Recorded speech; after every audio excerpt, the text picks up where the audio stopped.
In this video, we'll be discussing metal ion formation. Let's first have a quick recap of what an ion is and how it's formed. Let's say I have a neutral atom. Here's the nucleus of the neutral atom. The nucleus contains protons. And outside the nucleus, we have electrons sitting in different shells, right? These electrons are negatively charged, whereas the protons inside the nucleus are positively charged. These are the charged particles that the atom is made of. Now, this atom here is an oxygen atom. This has 8 protons and it has 8 electrons, right? Since the number of protons is equal to the number of electrons, the amount of positive charge is equal to the amount of negative charge. And because they're equal in magnitude, they cancel each other out and we get a neutral atom, right? Now, let's say I do something to this atom and I manage to add 2 electrons to this atom. Now, the number of electrons on this particle are 10 electrons, right? So we know that the amount of negative charge is now more than the positive charge, right? And so this is no longer a neutral atom. What we have here instead is a negative ion. Why negative? Because the net charge on this particle is negative, right? And what we have here is an oxygen ion with a 2 minus charge. Why 2 minus? Because there are 2 excess electrons here. Okay, let me give you another example. This one is an example of lithium. Lithium has 3 protons and 3 electrons. As of now, the number of electrons and protons are equal, so the amount of charge is equal and they cancel each other out to give a neutral atom, right? Last time we added electrons. What if we remove an electron from this lithium atom? Now we're left with just 2 electrons here, right?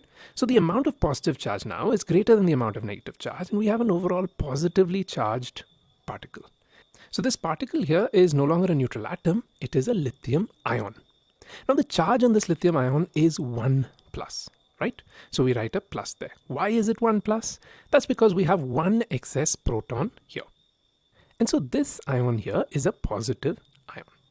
Okay, now we've understood how ions are formed. Let's go ahead and formally define an ion. An ion is a charged particle that is formed when a neutral atom loses or gains electrons.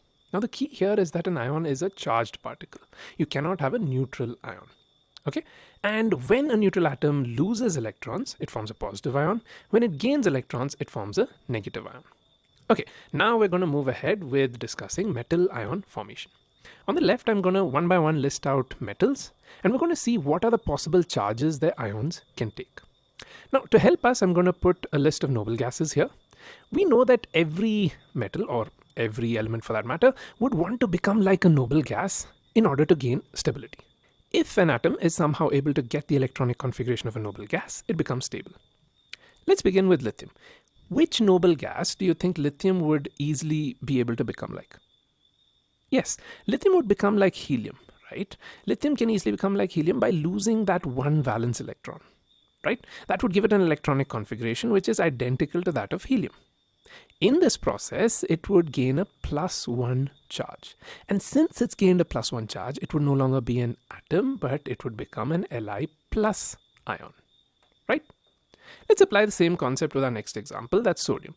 Sodium has an electronic configuration of 281. Which noble gas do you think it would want to become like? Yes, neon, right? It can lose that 1 electron in its outermost shell, and that would make it exactly like neon in terms of electronic configuration. And that would leave a +1 charge on sodium. So sodium is no longer a neutral atom, but sodium would then become a Na plus ion. Similar with potassium. I'd encourage you to pause for a moment and try to predict this yourself. Yes, potassium would want to become like argon. If potassium could lose this electron here, it would become like argon in terms of electronic configuration. And so that would leave a +1 charge on potassium because it lost 1 electron. Right? And that would make potassium a K plus ion. Now next to magnesium. Magnesium has an electronic configuration of 282, right? Can you predict which noble gas it would want to become like? Yes, it would want to become like neon, right? If it loses these last 2 electrons, it would gain a charge of +2 and its electronic configuration would be like neon, right? Since it gained a charge of +2, it would no longer be an Mg atom, it would be an ion with a 2 plus charge. Right? Okay, next we go to calcium. Calcium again would want to become like argon, isn't it? Yes. If it loses these last 2 electrons, it gets an electronic configuration of 288, which is exactly like argon. And if it lost 2 electrons, it would get a charge of +2, right? And so calcium forms a +2 ion, right? Ca2+. Let's pick up aluminium next. Aluminium has an electronic configuration of 283. Aluminium would want to become like neon, because if it could lose these last 3 electrons, it would get a charge of +3, and that would make it an Al3 plus ion. Okay, now I want you to make an observation here. This right here is the charge on the ions, right? There's something interesting here. The magnitude of charge on an ion that an atom tends to form is equal to the valency of that particular atom. Think about it. Lithium shows a valency of 1, right? Na shows a valency of 1. Mg shows a valency of 2, right?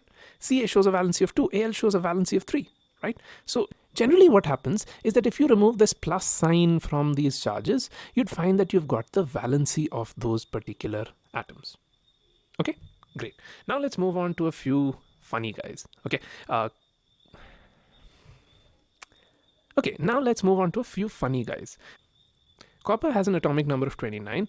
Copper is a little weird. It shows 2 different valencies, and so it has the tendency to form 2 different ions. It could take up a +1 charge or a +2 charge.